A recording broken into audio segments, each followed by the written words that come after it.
Hello everyone, आप सभी का स्वागत है हमारे यूट्यूब चैनल एजुकेशन रथ पे।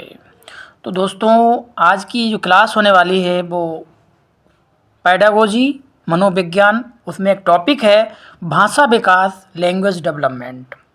तो इस टॉपिक पर वीडियो है, बहुत बढ़िया क्वेश्चन है क्योंकि इस टॉपिक से क्वेश्चन एग्ज़ाम में बहुत आते हैं। तो बने रहिएगा हमारे साथ, इसके मत करिएगा। अगर हमारे चैनल पर नए हैं तो प्लीज़ सब्सक्राइब कर लीजिएगा। तो चलते हैं सीधा क्वेश्चन पे। तो फर्स्ट क्वेश्चन क्या है ज़रा देखते हैं। भाषा विकास का तात्पर्य उस क्रिया से है जिसके द्वारा बच्चे डॉट डॉट क्या आगे ए पढ़ना और लिखना सीखते हैं, बी सामाजिक कौशल प्राप्त करते हैं, और सी भाषण ध्वनियाँ विकसित करते हैं, और डी किसी विशेष भाषा के दक्षता प्राप्त करते हैं। तो इसका आंसर क्या बनेगा? ये डी के साथ चला जाएगा। ठीक है, D is the right answer हो जाएगा। ठीक है, नेक्स्ट क्वेश्चन पे चलते हैं। निम्नलिखित में से कौन सा बच्चों को ग्रहणशील भाषा कौशल का उदाहरण है? ए बोलना और ध्वनि उत्पन्न करना, बी भाषा को समझना और समझना, और सी शब्दों को लिखना और वर्तनी करना, और डी बातचीत में शामिल होना। तो क्वेश्चन नंबर 2 का जो आंसर है वो बी के साथ चला जाएगा। ठीक है, यानी V is the right answer हो जाएगा। ठीक है, नेक्स्ट क्वेश्चन पे चलते हैं। क्वेश्चन नंबर 3, अभिव्यंजक भाषा कौशल में शामिल है? ए दूसरों की बात सुनना और समझना, और वी संवाद करने के लिए भाषा का निर्माण और उपयोग करना, और सी लिखित ग्रंथों को पढ़ना और व्याख्या करना। डी वाला ऑप्शन क्या है? दूसरों की भाषण ध्वनियों का अवलोकन करना और उनका अनुकरण करना। यानी क्वेश्चन नंबर 3 का आंसर जो किसके साथ जाएगा वो वी के साथ चला जाएगा। ठीक है, V is the right answer हो जाएगा। नेक्स्ट क्वेश्चन पे चलते हैं। क्वेश्चन नंबर 4, भाषा विकास के लिए महत्वपूर्ण अवधि से तात्पर्य है? ए वह समय अवधि जिसके दौरान बच्चे पढ़ना और लिखना सीखते हैं, बी वह क्षण जिसमें बच्चे भाषण ध्वनियाँ विकसित करना शुरू करते हैं, और सी संवेदनशील अवधि जिसमें भाषण अधिग्रहण सबसे इष्टतम होता है। तो क्वेश्चन नंबर 4 का आंसर ये सी के साथ चला जाएगा। ठीक है, तो सी इज़ द राइट आंसर हो जाएगा। नेक्स्ट क्वेश्चन पे चलते हैं। क्वेश्चन नंबर 5, भाषा विकास निम्नलिखित में से प्रभावित होता है? ए केवल अनुवांशिक कारक, बी केवल पर्यावरणीय कारक, और सी अनुवांशिक और पर्यावरणीय दोनों कारक, और डी केवल सामाजिक कारक। तो 5 का जो आंसर है वो सी के साथ जाएगा। ठीक है, सी इज़ द राइट आंसर हो जाएगा। नेक्स्ट क्वेश्चन पे चलते हैं। वह प्रक्रिया जिसके द्वारा बच्चे व्याकरण और वाक्य संरचना के नियमों को सीखते हैं उसे कहा जाता है? ए ध्वनि विज्ञान, बी वाक्य विन्यास, सी अर्थ विज्ञान, डी व्यवहारिकता। तो इसका आंसर क्या बन जाएगा? ये वी के साथ चला जाएगा। ठीक है, नेक्स्ट क्वेश्चन पे चलते हैं। क्वेश्चन नंबर 7, निम्नलिखित में से कौन सा बच्चों के ध्वन्यात्मक विकास का उदाहरण है? ध्वन्यात्मक विकास का उदाहरण है? ए सही शब्द क्रम को समझना और उसका उपयोग करना, बी शब्दों और अर्थों की शब्दावली विकसित करना, और सी वाक्य ध्वनि को सही ढंग से प्राप्त करना और उत्पन्न करना। तो इसका आंसर क्या बन जाएगा? ये सी बन जाएगा। ठीक है, सी इज़ द राइट आंसर हो जाएगा। नेक्स्ट क्वेश्चन पे चलते हैं। क्वेश्चन नंबर 8, शब्द धातु भाषाई जागरूकता एक बच्चे की निम्नलिखित क्षमता को संदर्भित करता है? तो ऑप्शन ए शब्दों और वाक्यों के अर्थ को समझना, बी सामाजिक संदर्भों के या में भाषा का उचित उपयोग करना, और सी भाषा के बारे में चिंतन करना और उस पर विचार करना। तो इसका आंसर किसके साथ चला जाएगा? ये सी के साथ चला जाएगा। ठीक है, सी इज द राइट आंसर हो जाएगा। नेक्स्ट क्वेश्चन पे चलते हैं। क्वेश्चन नंबर 9, निम्नलिखित में से कौन सा बच्चों में व्यवहारिक विकास का उदाहरण है? बहुत बढ़िया क्वेश्चन है। ए शब्दों और अर्थों की समृद्ध शब्दावली विकसित करना, बी बातचीत के सामाजिक नियमों को समझना और उनका पालन करना, और सी वाला जरा देख लेते हैं क्या है। सी और डी भी देख लेते हैं। सही भाषण ध्वनियों और पैटर्न का उत्पादन और उपयोग करना, डी सही व्याकरण और वाक्य संरचना को प्राप्त करना और उनका उपयोग करना। तो क्वेश्चन नंबर 9 का जो आंसर है वो किसके साथ जाएगा? वो बी के साथ चला जाएगा। V is the right answer हो जाएगा। नेक्स्ट क्वेश्चन पे चलते हैं।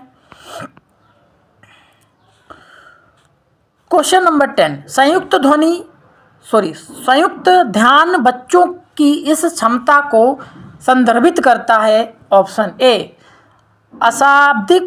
अशाब्दिक संकेतों को समझना और व्याख्या करना, बी बातचीत के दौरान आँख से संपर्क बनाए रखना, और सी दूसरों के साथ ध्यान समझा करना और एक ही वस्तु या घटना पर ध्यान केंद्रित करना। तो इसका आंसर सी के साथ चला जाएगा। ठीक है, नेक्स्ट क्वेश्चन पे चलते हैं। क्वेश्चन नंबर 14, निम्नलिखित में से कौन सा बच्चे के लिए अभिव्यंजक भाषा गतिविधि का एक उदाहरण है? बहुत बढ़िया क्वेश्चन है। ए जोर से पढ़ी गई कहानी और सुनना और उसका अनुसरण करना, बी प्रश्नों के उत्तर देना और चर्चा में भाग लेना, और सी चित्रों की ओर इशारा करना और वस्तुओं की पहचान करना। तो 14 का आंसर बी के साथ चला जाएगा। ठीक है, V is the right answer हो जाएगा। नेक्स्ट क्वेश्चन पे चलते हैं।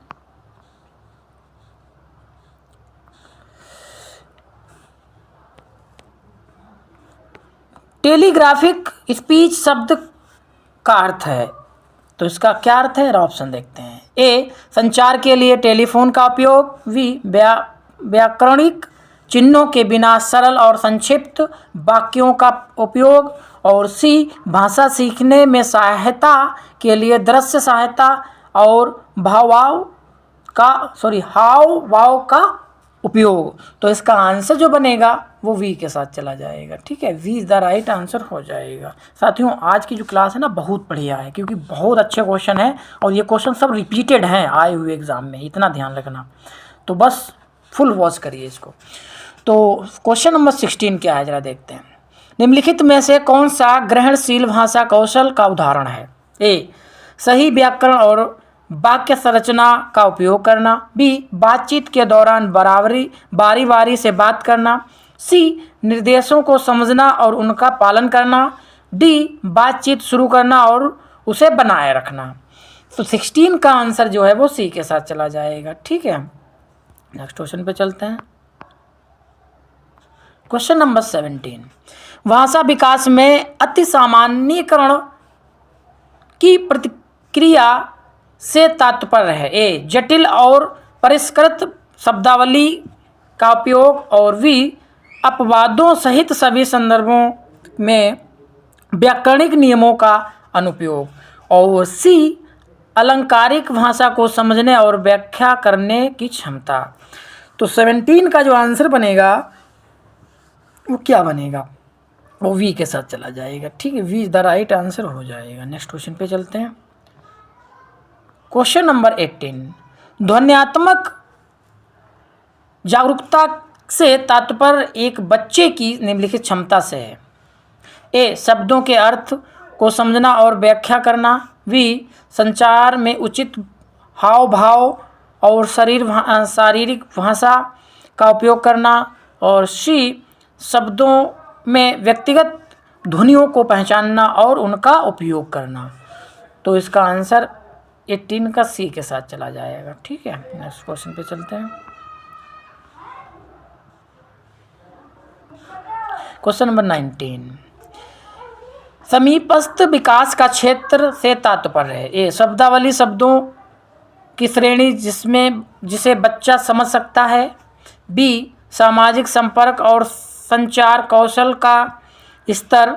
और सी, बच्चों की वर्तमान क्षमताओं और उनके संभावित विकास के बीच का अंतर। तो 3 में ही आंसर बता दीजिए। तो इसका जो आंसर बनेगा वो सी के साथ चला जाएगा। ठीक है, नेक्स्ट क्वेश्चन पे चलते हैं। साथियों, इस क्लास का अंतिम क्वेश्चन ये रहा आपकी स्क्रीन पे। निम्नलिखित में से कौन सा बच्चों में ग्रहणशील भाषा विकार का उदाहरण है। ए, निर्देशों को समझने और उनका पालन करने में कठिनाई। और बी, सीमित शब्दावली और अभिव्यंजक भाषा कौशल। और सी, भाषा ध्वनियों को सही ढंग से बनाने में कठिनाई। और मतलब 3 में ही बता दीजिए आंसर। तो इसका आंसर ए के साथ चला जाएगा। तो साथियों, अभी एक और क्वेश्चन बचा है, देख लेते हैं। 21 लास्ट क्वेश्चन इस क्लास का है। भाषा विकास के संदर्भ में मचान से तात्पर्य है। मचान से तात्पर्य क्या है। ए, बच्चे को प्रभावी ढंग से सीखने और संवाद करने में मदद करने के लिए समर्थन और मार्गदर्शन प्रदान करना। बी, बच्चे के भाषण और भाषा उत्पादन में त्रुटियों को सुधार करना और इंगित करना। और ऑप्शन सी जरा देख लेते हैं।